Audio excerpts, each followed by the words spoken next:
Bismillahirrahmanirrahim.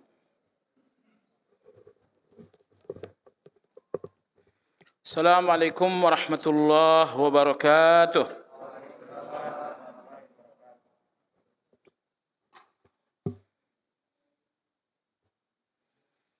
Innal hamdalillah nahmaduhu wa nasta'inuhu wa nastaghfiruh wa na'udzu billahi min shururi anfusina wa min sayyiati a'malina.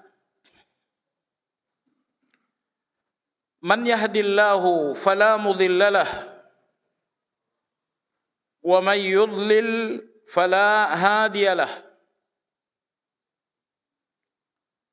Wa ashhadu an la ilaha illallah wahdahu la syarika lahu. Wa ashhadu anna Muhammadan abduhu wa rasuluhu la nabiyya ba'dah. Allahumma salli wa sallim ala Muhammad wa ala alihi wa ashabihi wa man ittaba'ahum bi ihsan ila yaumiddin.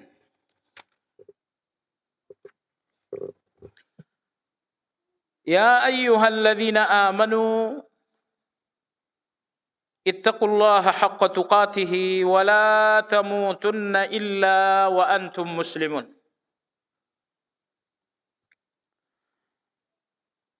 Kaum muslimin rahimakumullah,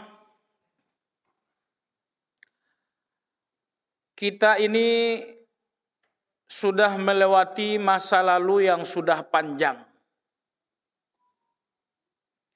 Ada yang telah melewati masa lalu sepanjang 40 tahun. Ada yang masa lalunya 50 tahun. Sebentar lagi sampai stasiun. Barang-barang bawaan akan segera diturunkan. Entah apa barang bawaan Anda yang akan segera diturunkan. Jadi maksud saya jemaah sekalian, pernahkah Anda gelisah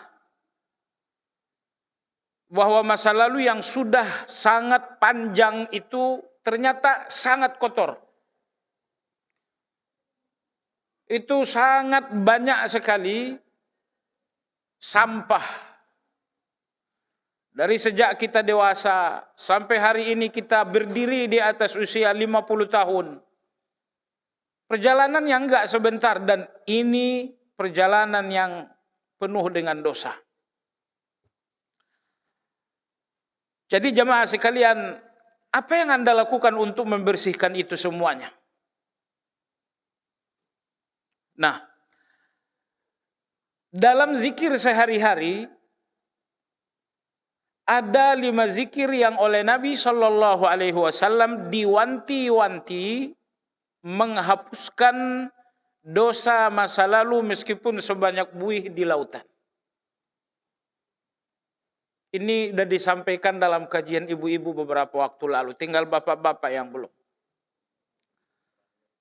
Jadi ada 5 zikir minimal ya, mungkin lebih, tapi yang saya tahu 5 yang khasiat dan keutamaannya ditegaskan oleh Nabi Shallallahu Alaihi Wasallam menghapuskan dosa masa lalu meskipun sebanyak buih di lautan.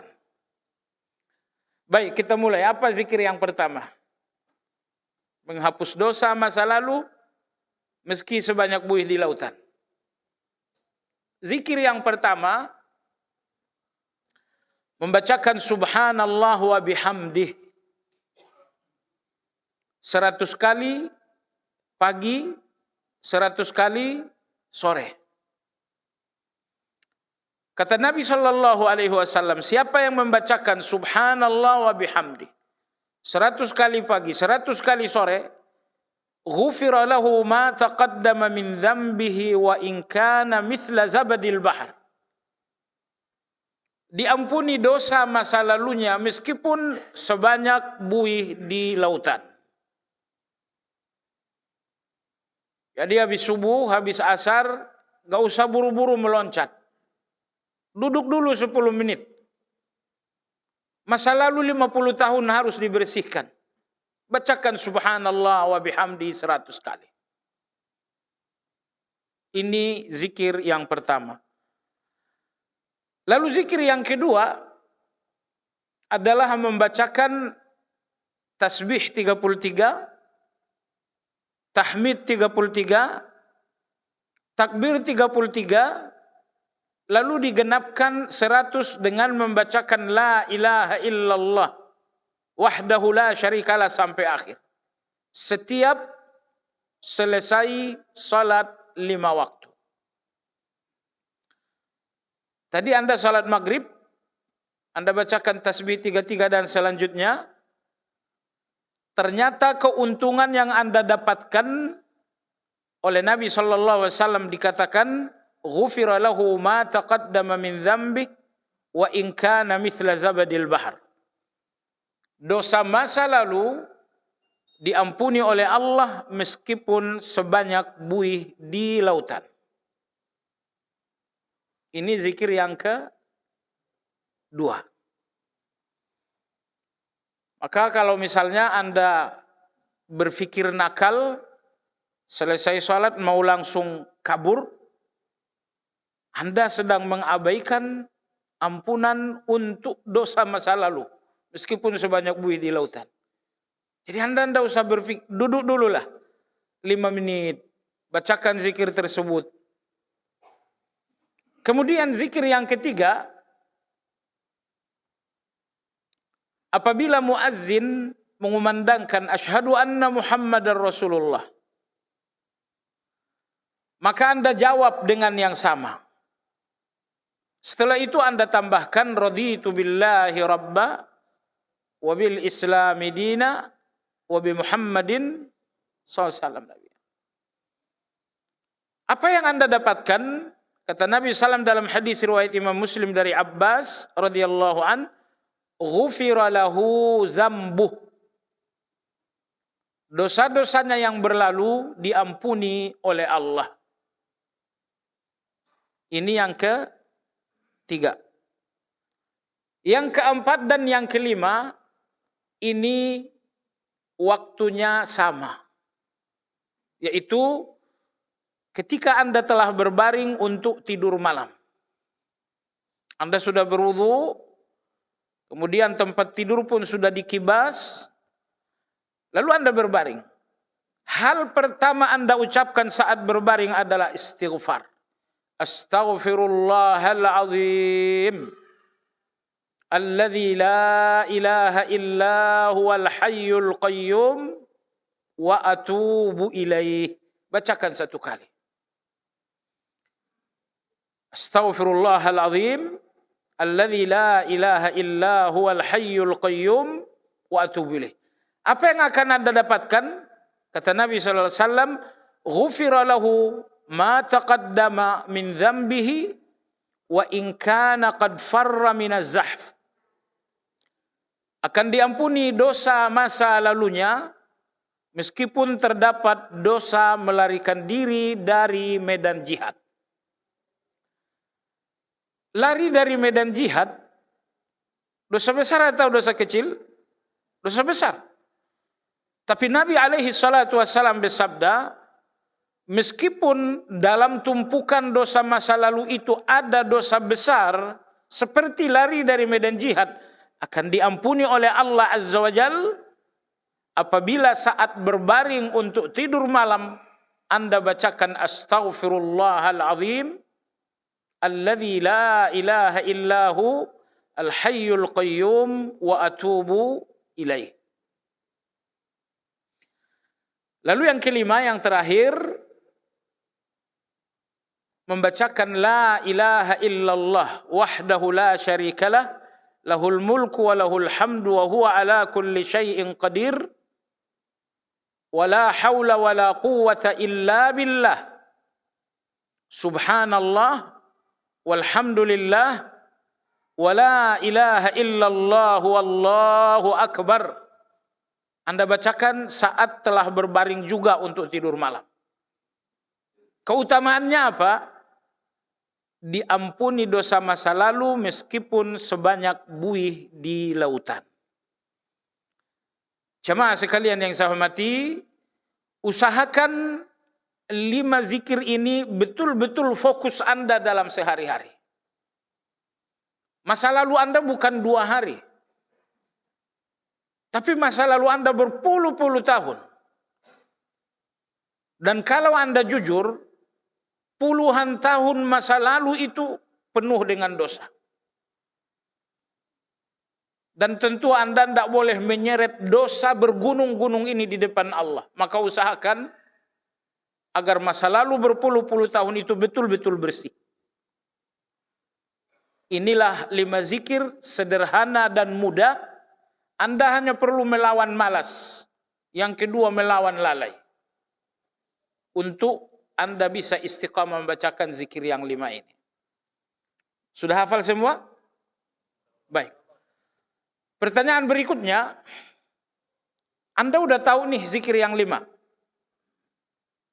Apakah apa yang Anda tahu saat ini akan menjadi air yang mengendap dalam diri Anda?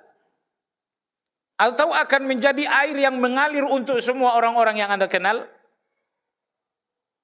Nabi SAW mengharuskan kita menjadi baik. Tapi beliau juga mengharuskan kita untuk menjadi pintu kebaikan untuk orang lain. Apabila apa yang Anda tahu saat ini, Anda diamkan. Dan Anda tidak sampaikan kepada orang lain, Anda memang baik. Tapi Anda tidak menjadi pintu kebaikan untuk orang lain. Dan Anda akan menyesal kalau hanya kebaikan yang sifatnya pribadi. Karena Anda wafat, akan wafat pula kebaikan itu. Tapi ketika kebaikan ini Anda sampaikan ke banyak orang, Anda wafat, namun amal Anda akan tetap hidup sesuai jumlah orang yang mengamalkannya. Jadi usahakan 5 zikir yang baru kita sampaikan ini, tersampaikan pula kepada orang-orang yang Anda cintai. Ini 5 zikir kapan mulai istiqomah? Habis lebaran? Mulai malam ini. Nanti azan berkumandang kita mulai insyaAllah ta'ala. Baik jemaah sekalian yang saya hormati. Kajian Tauhid Ibadah malam ini akan berbicara tentang hallu as-sihir. Yaitu melepaskan sihir. Apabila ada seseorang yang diguna-guna, ada seseorang yang disihir, apapun sihirnya. Karena kita sudah sampaikan pada pertemuan lalu, sihir itu banyak sekali bentuknya. Jadi apapun bentuk-bentuk dari sihir itu, segera lepaskan. Segera lepaskan. Secara global ada 2 cara untuk melepaskan sihir. Cara yang pertama adalah cara yang syar'i. Melepaskan sihir dengan cara-cara yang memang direkomendasikan syariah. Dengan cara-cara yang memang diperintahkan oleh Al-Quran dan hadis. Ini cara yang pertama. Cara yang kedua, melepaskan sihir dengan sihir juga. Ini namanya mencuci najis dengan najis. Istilah akidahnya dinamakan dengan nusyrah. Melepaskan sihir dengan sihir. Ini yang kedua. Kalau yang pertama adalah syar'i sesuai syariat, maka yang kedua ini hukumnya dikhilafiahkan. Namun walau dikhilafiahkan, hampir bisa dipastikan bahwa nusyrah ini adalah haram nyaris ke tingkat ijma. Saya katakan khilafiyah karena ada yang yang mengatakan boleh. Tapi setahu saya cuma ada 1 orang, yaitu Imam Ar-Razi rahimahullahu ta'ala. Beliau mengatakan boleh melepaskan sihir dengan sihir. Apa ada orang lain selain beliau? Tidak ada. Maka saya katakan, melepaskan sihir dengan sihir, atau yang dinamakan dengan istilah nusyurah, walaupun khilafiyah, tapi ini khilafiyah yang lemah. Dinamakan khilafiyah yang lemah karena sesungguhnya nyaris tidak bisa dikatakan khilafiyah, karena hampir semua ulama mengatakan haram. Cuma ada satu orang, dan pendapat satu orang ini tidak dinamakan pendapat dhaif, tapi dinamakan pendapat yang syaz, pendapat yang aneh. Kalau misalnya ada 5 orang beda pendapat, 2 orang pro, 3 orang kontra, ini yang 2 orang ini bolehlah dinamakan pendapat dhaif. Tapi yang lebih lemah dari pendapat dhaif dinamakan pendapat syaz. Dalam hal ini pendapat Imam Ar-Razi tidak sekedar pendapat yang dhaif, tapi pendapat yang syaz, yaitu boleh melepaskan sihir dengan sihir. Karena hampir semua ulama menyatakan bahwa hal itu hukumnya dilarang. Itu hukumnya terlarang. Jamaah sekalian yang saya hormati, saya baru pulang dari daerah. Jadi ada satu daerah,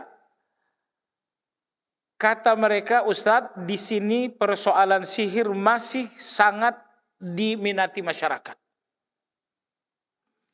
Dan di antara sesuatu yang sangat buruk di sini, kalau ada anak yang lahir tanpa nyawa, bayi lahir tanpa nyawa, ini wajib dikebumikan serahasia mungkin. Kenapa? Karena hampir bisa dipastikan 100%, kalau ada yang tahu bayi lahir tanpa nyawa dikebumikan, jenazahnya akan digali untuk ramuan sihir. Agar antum tahu betapa jahatnya dunia perdukunan itu. Wajar kalau di zaman Nabi, di zaman Umar, dukun-dukun itu dihukum mati. Tidak berhak dukun-dukun sebetulnya hidup.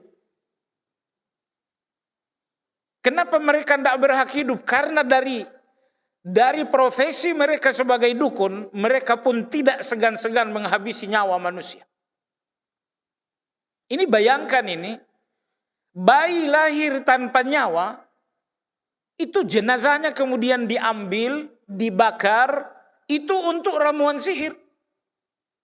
Zaman sudah modern, tapi masih saja ada daerah seperti itu. Baik jemaah sekalian. Jadi melepaskan sihir dengan sihir atau yang dinamakan dengan nusyurah, hukumnya tidak boleh. Meskipun ada yang mengatakan boleh, tapi tidak lebih satu orang, yaitu Imam Ar-Razi. Sehingga pendapat beliau seorang diri tidak bisa dinamakan pendapat yang dhaif, tapi lebih rendah dari itu, lebih lemah dari itu dinamakan dengan pendapat syaz. Boleh tidak menjalankan pendapat yang dhaif? Gak boleh. Apalagi pendapat yang syaz. Baik, ini nomor 1. Lalu kemudian yang kedua, melepaskan sihir dengan cara-cara yang dianjurkan oleh syariah. Setidaknya ada 3 cara yang secara syar'i dapat digunakan untuk melepaskan sihir. Cara pertama adalah cara yang paling berat. Apa itu? Temukan buhul-buhul sihir itu, lalu kemudian lepaskan satu persatu. Buhul sihir bisa jadi foto korban yang kemudian diikat, mungkin diikat dengan rambut ataupun diikat dengan sapu tangan. Karena buhul sihir itu semuanya bersifat diikat. Gak ada yang tidak diikat. Seorang kawan kita, orang Parung, pernah memberikan saya buhul. Ini buhul Ustadz, ketemu di apa ini? Tidak boleh langsung dibakar. lepaskan dulu satu persatu ikatan-ikatan itu, baru kemudian dibakar. Ini misalnya Nabi kita Shallallahu Alaihi Wasallam disihir dengan rambut yang diikat sebanyak 11 ikatan.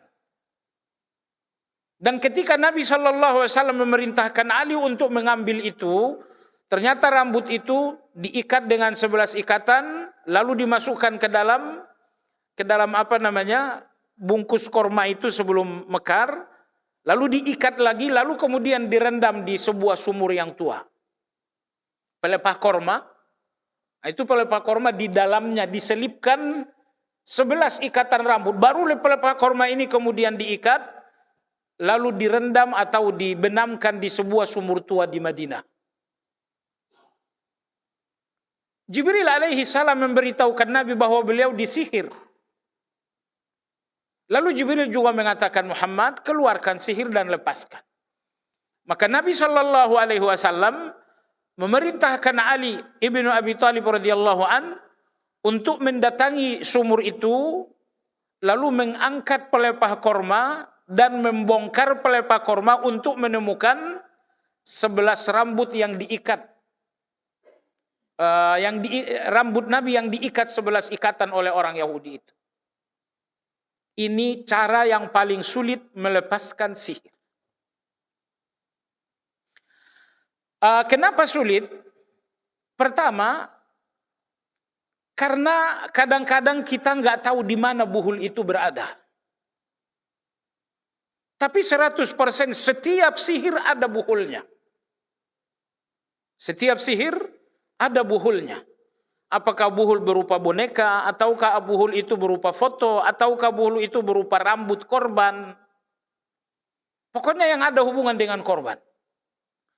Nah, buhul-buhul ini tidaklah mudah untuk diketahui. Tapi kadang-kadang begitu korban sihir ini diruqyah, jinnya mengaku. Dia mengatakan buhulnya ada di A. Maka kalau Anda meruqyah orang yang dicurigai guna-guna, kalau memungkinkan bicara dengan jinnya, tanyakan di mana dipendam buhul tersebut. Sebab meskipun ini yang paling susah, tapi begitu dilepaskan, sihir itu akan tuntas selesai. Sihir itu akan tuntas lepas. Kita pernah punya pengalaman dan sampai kita selesai kuliah akhirnya enggak selesai. Seorang anak muda akan menikah dengan seorang gadis, tapi masalahnya semenjak khitbah dan lamaran dia enggak pernah bisa melihat anak gadis itu. Ini duduk berhadap-hadapan, kita ngelihat, dia enggak ngelihat. Di mana dia? Itu di depanmu. Anak gadis ini bicara, dia dengar suaranya, tapi tetap dia nggak ngelihat wajahnya. Akhirnya beliau karyawan sebuah bank syariah. Akhirnya kita ruqyah. Dan jin yang ternyata dikirim oleh seorang penyiar radio itu. Jadi ada satu radio, dan malam Jumat ada seorang dukun yang memang live mengenai dunia lain. Saya tidak sebut nama radionya. Dukun ini yang mengirimkan sihir itu. Lalu kita tanyakan jinnya, di mana buhulnya? Berhari-hari kita ruqyah, akhirnya dia ngaku bahwa buhul itu adanya sebuah foto korban dimasukkan di dalam botol kecil, lalu botol kecil ini ditanam di taman hias rumah seseorang. Jadi ada air mancur di depan rumah itu, ya air mancur rupanya dikeringkan, digali, lalu botol dimasukkan, kemudian disemen lagi, baru air mancurnya dihidupkan. Artinya, rupa-rupanya yang punya rumah, punya anak gadis yang naksir sekali dengan kawan kita ini. Cuman kawan kita ini sudah punya pilihan lain. Sementara anak gadis, putri anak orang kaya ini udah nggak tahan rupanya. Karena kawan kita ini ngajar ngaji. Diajar ngaji dari Iqra sampai selesai baca Quran. Kawan kita tidak berpikir macam-macam, tapi ternyata yang diajari ini berpikir 1000 macam. Nah akhirnya, ya karena pendidikan atau proses belajar tahsin sudah selesai, kawan kita ini keluar. Nah dan karena merasa kecewa akhirnya digunakanlah sihir. Cinta ditolak, dukun bertindak. Itu kata pepatah mereka tuh. Jadi jemaah sekalian yang saya hormati, sehingga PR kita waktu itu bagaimana mengeringkan air mancur ini. Setelah air mancur di depan rumah dikeringkan, lalu bagaimana membongkar lantai dasar dari air mancur ini untuk menemukan botol itu. Karena jin yang ada di tubuh korban tidak mau keluar sebelum foto itu dikeluarkan dari botol. Dia mengatakan, jin itu bilang, saya nggak akan keluar. Kenapa? Karena anak saya disandra oleh dukun. Kalau saya keluar dari tubuh korban ini, anak saya akan dibunuh. Jadi betapa jahatnya dukun itu. Jadi anak jin ini dia tangkap, dia ikat dan disandra. Coba aja kamu keluar dari tubuh korban. Kalau kamu keluar tanpa izin saya, anakmu saya bunuh. Sehingga jin yang ada di tubuh korban saat itu tidak mau keluar. Kalau mau saya keluar, maka ambillah botol itu, buka dan ambil foto yang di dalam, saya akan keluar. Jadi coba Anda bayangkan betapa sulitnya untuk mengambil buhul seperti itu. Siapa yang bisa melakukan itu?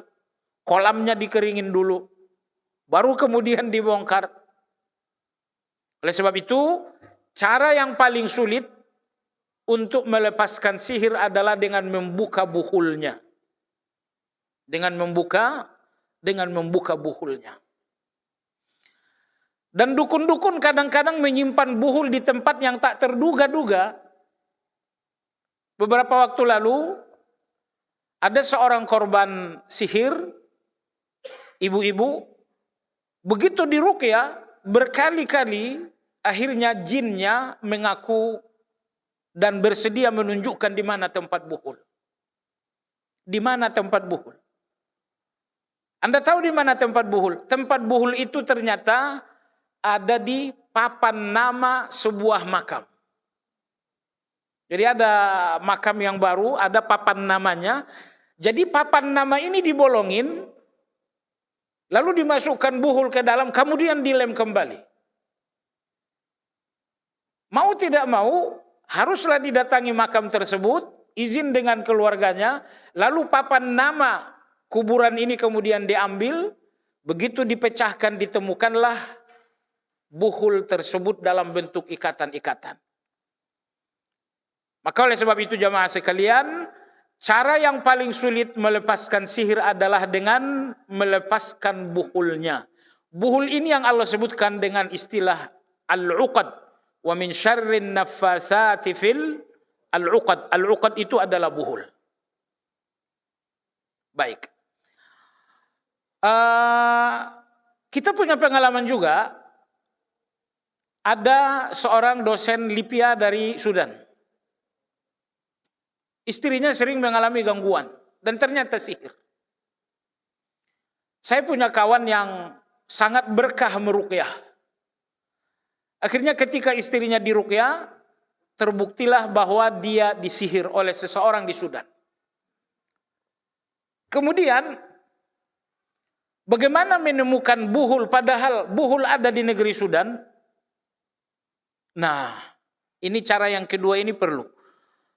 Kawan saya kemudian mencoba membujuk jin itu agar dia pergi ke Sudan dan lepaskan sendiri buhul itu. Di mana buhulnya? Kata dia di Sudan. Bagaimana kita terbang ke Sudan lepaskan buhul? Itu pun kalau dia jujur, bayangin kalau jinnya ini ternyata dusta. Akhirnya kawan saya membujuk, didakwahi. Kamu tahu kan tidak boleh mengganggu orang. Dalam Islam hukum agama kamu apa? Islam. Dalam Islam hukumnya begini. Kamu kalau mau diampuni, segera pergi ke Sudan dan lepaskan sendiri buhul itu. Dan alhamdulillah itu berhasil. Ternyata jinnya mau diajak kerjasama. Dia pergi ke Sudan dan dia melepaskan buhul itu, dan kemudian istri dosen kita ini pun sembuh total. Baik jamaah sekalian, ini cara yang pertama. Cara yang kedua untuk melepaskan sihir adalah dengan membacakan ayat-ayat ruqyah. Dengan membacakan ayat-ayat ruqyah terus menerus.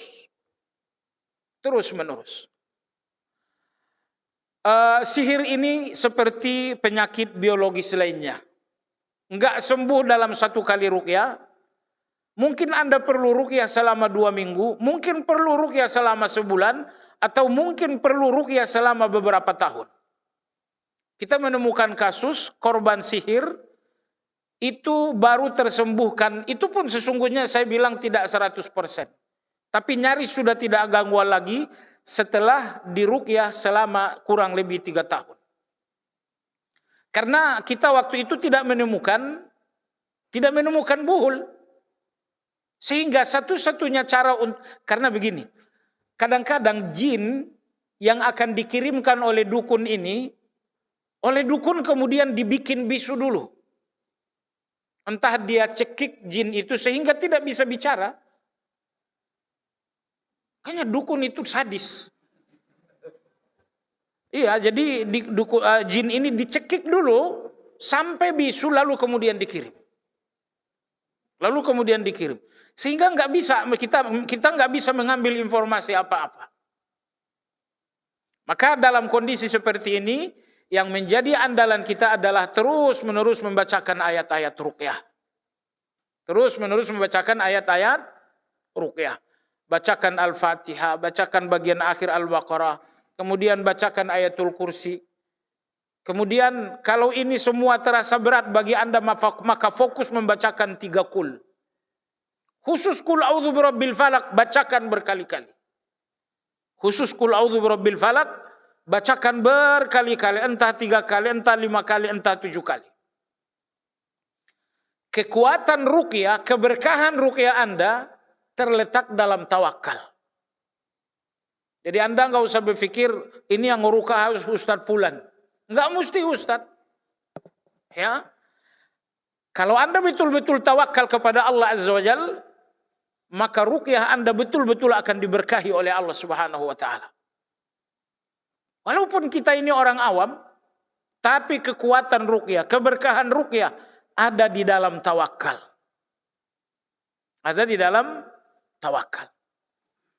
Maka orang dalam bertawakal ini ada 2. Ada orang yang ikhtiarnya luar biasa, tawakalnya lemah. Orang seperti ini akan mendapatkan hasil sesuai ikhtiar. Kalau misalnya Anda jualan sampai jam 6, Anda dapatkan uang sampai jam 6. Kalau misalnya Anda jualan dengan 100 jaringan, Anda dapatkan uang dari 100 jaringan itu. Tapi Anda nggak akan dapatkan hasil lebih dari ikhtiar. Lalu tipe yang kedua, ada orang yang berikhtiar, tapi tawakalnya lebih kuat daripada ikhtiar. Orang-orang seperti ini akan mendapatkan hasil lebih dari ikhtiar. Nah baik, maka ketika Anda berikhtiar melepaskan seorang korban sihir, ingat, ikhtiar Anda tidak akan bermanfaat apa-apa tanpa tawakal. Maka ketika Anda meruqyah, Anda nggak boleh berkeyakinan ruqyah inilah yang menyembuhkan. Yang menyembuhkan adalah Allah Azza wa Jalla. Ruqyah ini hanyalah sebuah ikhtiar. Kalau ikhtiar Anda bertemu dengan tawakal yang sungguh-sungguh, maka Allah Subhanahu wa taala akan menurunkan keberkahan berupa kesembuhan. Ya. Jadi enggak perlu bingung-bingung mencari ahli-ahli ruqyah. Tapi usahakan untuk Anda sendiri yang meruqyah. Saya enggak hafal panjang-panjang ayat-ayat ruqyah. Kalau enggak hafal yang panjang, cukup bacakan 3 qul, tapi penuh dengan tawakal kepada Allah Subhanahu wa taala, itu sudah cukup.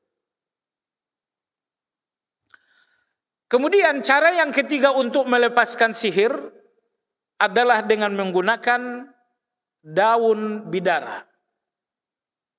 Dengan menggunakan daun bidara. Anda ambil daun bidara 7 lembar. Kenal daun bidara bukan? Ya. Di Kahuripan banyak sekali daun bidara. Anda ambil 7 lembar, lalu kemudian digiling. Setelah digiling, masukkan ke dalam air. Lalu kemudian mandi. Dibuat mandi untuk korbannya. Kalaupun sebagian gilingan itu dimasukkan ke gelas, kemudian diminum, itu pun bagus. Allah Subhanahu wa taala Maha Kuasa, entah apa, dan kita enggak mengerti ini kekuasaan Allah Azza wa Jalla, bahwa daun bidara yang sudah digiling betul-betul sangat menakutkan makhluk halus. Tapi kalau daun bidara sekedar daun bidara, misalnya ada orang kesurupan ada daun bidara, enggak jadi soal. Tapi begitu Anda ambil daun bidara 7 lembar, kemudian Anda haluskan, oh itu makhluk halus mulai resah, dia mulai takut. Jadi ini cara yang ketiga. Jadi korban ini setiap mandikan dengan air yang telah dicampur dengan daun bidara. Atau kalaupun korban ini mau minumkan air yang telah dicampur daun bidara. Dan tidak salah kalau air minum yang telah dicampur dengan daun bidara ini kemudian dibacakan ayatul kursi atau dibacakan al-fatihah, baru kemudian diminumkan. Jemaah sekalian, inilah 3 cara melepaskan sihir yang tersebut dalam buku ini. Tetapi Syekh Adil hafizahullah ta'ala, beliau, saya pernah sampaikan di majelis ini, kepala pengadilan sihir di Saudi Arabia. Beliau mengatakan, sesungguhnya cara yang paling luar biasa untuk melepaskan sihir adalah doa dari korbannya. Jadi korban sihir ini berdoa kepada Allah Subhanahu wa taala. Kenapa? Karena Anda sebagai korban sihir berarti status Anda dizalimi. Dan doa orang yang dizalimi didengar oleh Allah Azza wa Jalla. Nabi sallallahu alaihi wasallam bersabda, "Wattaqi da'watal mazlum fa innahu laisa bainahu wa bainallahi hijab." Hindarilah doa orang-orang yang dizalimi, karena tidak ada jarak dan penghalang antara dia dengan Allah Azza wa Jalla. Maka walaupun tadi kita sebutkan ada 3 cara, ya, tapi yang sangat luar biasa kata beliau adalah bahwa korban sihir itu berdoa kepada Allah Subhanahu wa taala. Dia berdoa kepada Allah agar Allah memberikannya kesembuhan. Misalnya dia mengatakan, Allahumma ya hayyu ya qayyum birahmatika astaghis. Ya Allah, engkaulah yang maha hidup. Qayyum, engkaulah yang mengurus segala-galanya. Birahmatika astaghis. Hanya dengan rahmatmu aku beristighasah. Saya kira Anda hafal semua ini. Ya hayyu ya qayyum birahmatika astaghis. Cukup itu saja dibacakan, didoakan, entah 3 kali, entah 5 kali, entah 7 kali. Bacakan dan hadirkan hati Anda. Bacakan dengan hati yang khusyuk. Bacakan dengan hati yang yakin bahwa Allah Maha mendengar dan Allah Maha menerima. Pengalaman Syekh Adil hafizahullah ta'ala, bahwa ternyata doa pasien sihir, korban sihir, itu sangat luar biasa untuk membebaskan dirinya dari sihir tersebut. Kenapa? Sekali lagi, karena sebagai korban sihir berarti dia sedang dizalimi, dan doa orang yang dizalimi didengar dan tidak ada perantara dengan Allah Subhanahu wa taala. Baik jemaah sekalian yang saya hormati, walhasil inilah 4 cara untuk melepaskan sihir. Pertama dengan menemukan buhulnya, lalu yang kedua dengan membacakan ayat-ayat ruqyah, lalu yang ketiga dengan daun bidara, Lalu kemudian yang keempat dengan doa korban. Ada seorang pasien sihir sudah menderita sihir kurang lebih setahun lebih. Nah, akhirnya waktu itu saya ambil minyak habbatus sauda. Ini karena setahun tidak nggak sembuh-sembuh juga, saya minta minyak habbatus sauda. Lalu minyak habbatus sauda ini kita bacakan ayat-ayat azab. Bahwa Allah membakar orang kafir. Itu temukan ayat-ayat azab itu. Lalu bacakan pada minyak habbatus sauda tersebut. Lalu minyak habbatus sauda setelah dibacakan ayat-ayat azab tadi, saya serahkan kepada korban.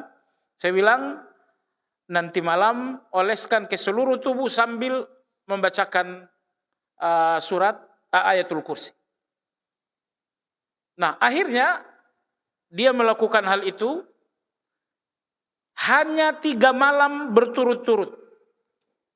Tiba-tiba suatu malam menjelang tidur, dia tidak tidur dan tidak bangun. Tiba-tiba dia melihat ada 6 ekor anjing mengipas-ngipaskan ekornya seolah-olah pamit. Seolah-olah pamit. Lalu kemudian ke 6 ekor anjing ini pergi.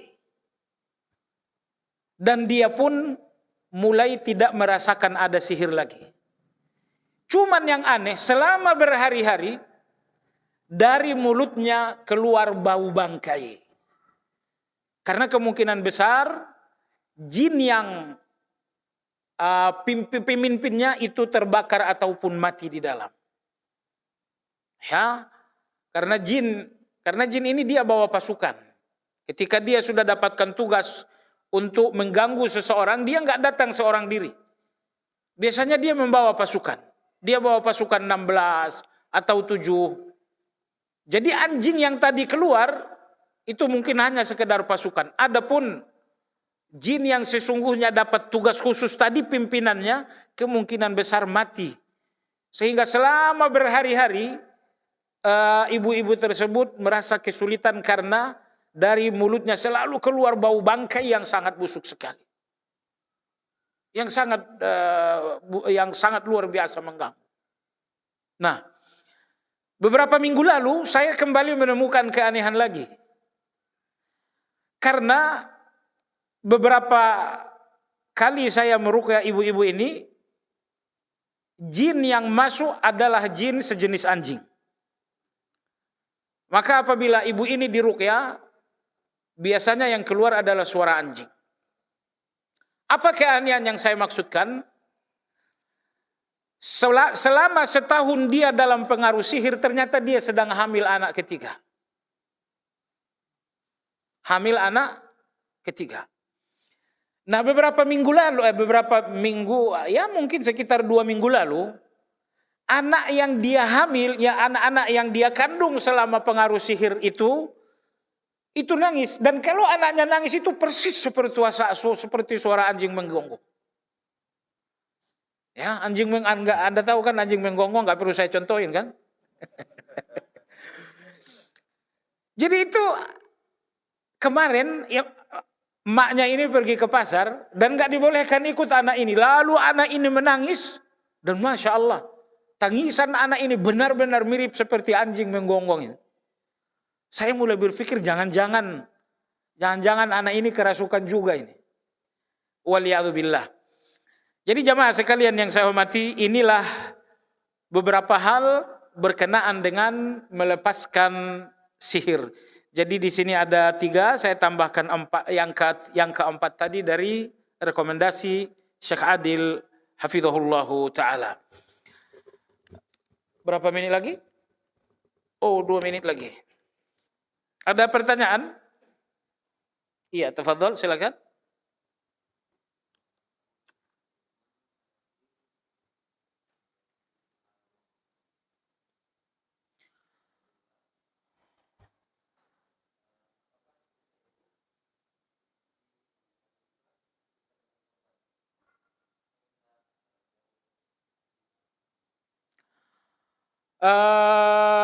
Saya mulai dari yang nomor 2 karena lebih mudah.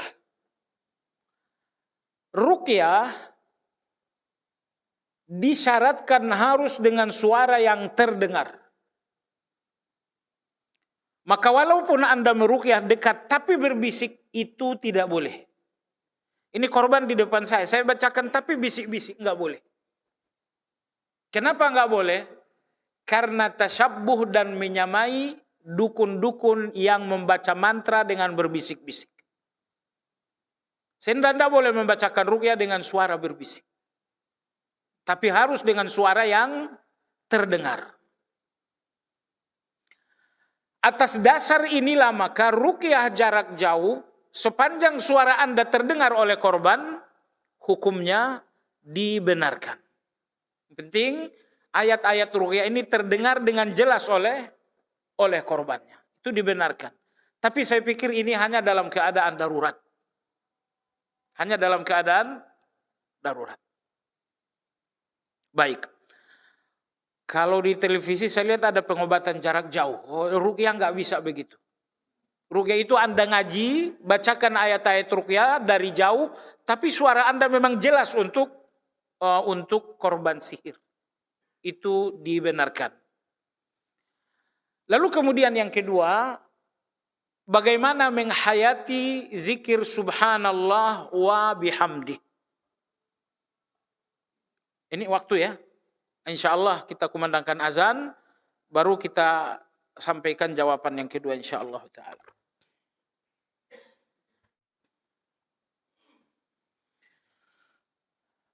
Zikir yang paling agung, salah satunya adalah subhanallah wa bihamdi.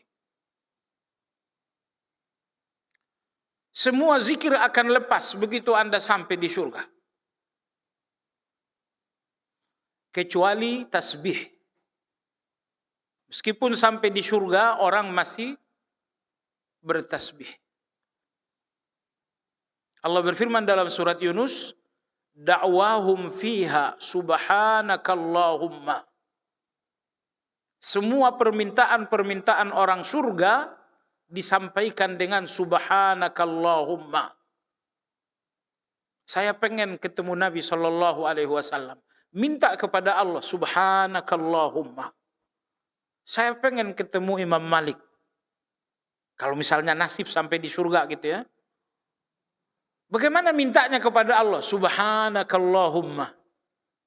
Semua permintaan di surga dengan satu bahasa permintaan, yaitu subhanakallahumma. Hanya inilah zikir yang masih terucap setelah orang sampai di surga. Tidak usah cari lagi orang yang mengucapkan innalillah, udah nggak ada. Atau orang yang membacakan astaghfirullah, udah nggak ada. Semuanya diampuni. Satu-satunya zikir yang tersisa untuk orang-orang surga adalah subhanakallahumma, tasbih. Maka zikir yang Allah pilihkan untuk para malaikat pun zikir tasbih. Wa nahnu nusabbihu bihamdika wa nuqaddisu lak. Imam Ibnu Qayyim dalam kitab Madarijus Salikin menyampaikan riwayat bahwa arasy Allah dipanggul oleh 4 orang malaikat saat ini. Nanti hari kiamat dipanggul oleh 8. 2 di antara malaikat yang memanggul arasy itu mengatakan subhanakallahu wa bihamdik lakal hamdu ala hilmika ba'da ilmika. Lalu 2 malaikat lagi mengatakan subhanakallahumma wa bihamdik lakal hamdu ala afwika ba'da qudratika. Lakal hamdu ba'da hilmika ala hilmika ba'da ilmika. Ya Allah, terpuji engkau halim terhadap semua yang engkau lihat. Halim asmaul husna. Kalau ada orang yang nyakitin Anda marah. Itu tidak halim namanya. Tapi ketika ada orang yang nyakitin Anda, ngata-ngatain Anda dan Anda diam saja, ini namanya halim. Maka dua malaikat mengatakan, lakal hamdu ala hilmika ba'da ilmika. Ya Allah, engkau terpuji karena engkau halim terhadap semua yang engkau tahu tentang manusia. Lalu dua malaikat lagi mengatakan, lakal hamdu ala afwika ba'da qudratik. Ya Allah, engkau terpuji karena engkau memaafkan padahal engkau mampu melakukan segala-galanya. Jadi di sini kita lihat malaikat itu membacakan subhanakallahumma wa bihamdik. Jemaah sekalian, zikir ini terdiri dari dua bagian. Bagian pertama adalah nafi, bagian yang kedua adalah isbat. Subhanaka, subhanallah, ini nafi. Wa bihamdika, ini isbat. Pengertiannya begini. Subhanallah, maha suci Allah dari segala keburukan. Wa bihamdih, terpuji Allah dengan segala kebaikan. Luar biasa sekali. Saya ini suci dari satu keburukan. Tapi keburukan kedua 500 miliar, ternyata saya enggak suci. Anda suci dari dua keburukan. Tapi bagaimana dengan 5 miliar keburukan Anda enggak suci? Adapun Allah Azza wa Jalla subhanallah, atau subhanallah, maha suci Allah. Tidak satu pun keburukan ada pada Allah. Itu subhanallah. Maha suci Allah dari keburukan sehingga enggak satu pun keburukan ada pada Allah. Yang kedua, wa bihamdih, dengan memuji Allah. Wa bihamdi, dengan memuji Allah. Subhanallah, maha suci Allah, wa bihamdi, dengan memujinya. Terpuji Allah dengan segala kebaikan sehingga tidak ada kebaikan yang tidak ada pada Allah. Kalau Anda kasih saya uang 1 miliar. Lalu saya memuji Anda. Mati-matian saya nyari apa saja yang bisa saya sanjungkan untuk Anda. Ternyata hanya ketemu 5. Apa yang bisa saya sanjungkan? Padahal udah dibayar 1 miliar. Ya kalau bayarnya 2.000 nggak ketemu itu. Anda bayar Anda 1 miliar untuk memuji Anda. Ternyata hanya ketemu 5 kebaikan untuk menyanjung Anda. Allahu Akbar. Adapun Allah Azza wa Jalla, terpuji Allah dengan segala kebaikan. Semua kebaikan ada pada Allah. Makanya Allah Subhanahu wa taala sempurna. Sempurna dengan 2 tafsir. Sempurna karena subhanallah.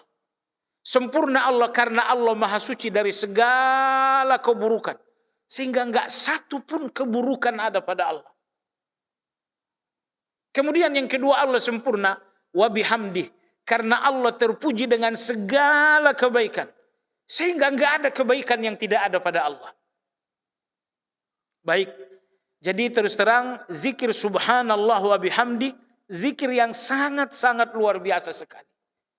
Subhanallah, maha suci Allah dari segala keburukan. Tidak ada keburukan bagi Allah satupun. Wa bihamdi, terpuji Allah. Terpuji Allah dengan segala kebaikan, maka semua kebaikan ada pada Allah. Semua kebaikan-kebaikan Allah terkandung di dalam satu kata, wa bihamdi. Kenapa Allah wa bihamdi? Karena dia Ar-Rahman. Kenapa Allah wa bihamdi? Karena dia Malik. Kenapa Allah wa bihamdi? Karena dia Ar-Razzaq. Kenapa Allah wa bihamdi? Karena dia adalah Al-Ghafur. Kenapa Allah wa bihamdi? Karena dia As-Salam. Jadi semua kebaikan ada di dalam satu kata. Semua sifat Allah ada di dalam satu kata. Wa bihamdi. Wa bihamdi. Makanya sekali lagi, subhanallah wa bihamdi sangat dalam sekali. Luar biasa. Makanya zikir inilah yang diberikan kepada para malaikat. Nah, terkhusus kepada yang tua-tua.